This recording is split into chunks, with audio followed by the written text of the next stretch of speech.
Hi அஸ்ஸலாமு அலைக்கும் friends. இன்றைக்கி நாங்கள் சைதாப்பேட்டை போயிட்டுருக்கோம். சண்டே நாங்கள் சைதாப்பேட்டை கிளம்புனோம். மண்டே அண்ட் டியூஸ்டே 2 நாள் அங்கே தான் இருந்தோம். செம்ம ஜாலியாக இருந்துச்சு. எங்கள் நாத்தனார் வீடு தான் அங்கே இருக்குது. கீழே வீடு சின்ன நாத்தனார், மேலே பெரிய நாத்தனார் இருக்காங்க. அங்கே தான் எங்களோட பக்ரீத் சூப்பராக போச்சு.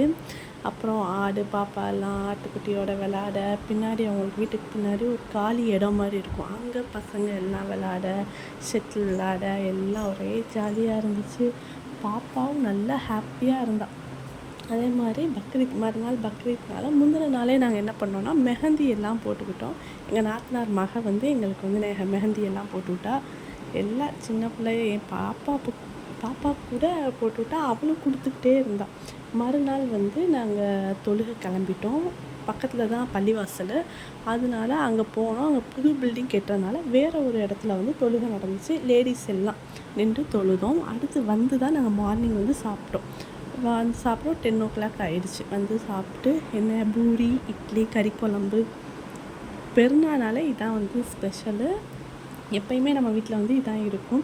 அடுத்து ஒரு 11:30 அப்போல ஜூஸ் போட்டு குடித்தோம். மாதுளம்பழத்தில் ஜூஸ் போட்டு நல்லா ஜூஸரில் நான் போட்டு தரேன் அப்படின்னு சொல்லி எங்கள் நாத்தனார் பையன் போட்டு கொடுத்தா. நல்லா இருந்துச்சு. அதுக்கப்புறம் பிரியாணி ரெடியாக ஆரம்பிச்சிருச்சு. சிக்கன் ஃப்ரை வச்சு 65 மாதிரி வச்சு சிக்கன் பிரியாணி நல்லா சூப்பராக. எங்கள் மாமியார் தான் சமையல், எல்லாமே எங்கள் மாமியார் தான் சூப்பராக பண்ணியிருந்தாங்க. ஆனால் அந்த சமையல் வீடியோலாம் எடுக்க முடியலை. ஏன்னா ரஷ்ஷாக இருந்துச்சு. அந்த டைப்பில் ஆடு இது பண்ண எல்லாம் இருந்துச்சு. அதனால இது பண்ண முடியல. என்னால் வீடியோ கரெக்டாக எடுக்க முடியலை. மற்றபடி பிரியாணி நாங்கள் சாப்பிட்றது அதெல்லாம் போட்டிருப்பேன். நல்லா செம்ம டேஸ்ட்டாக சூப்பராக இருந்துச்சு. சாப்பிட்ட உடனே செம்ம தூக்கம்.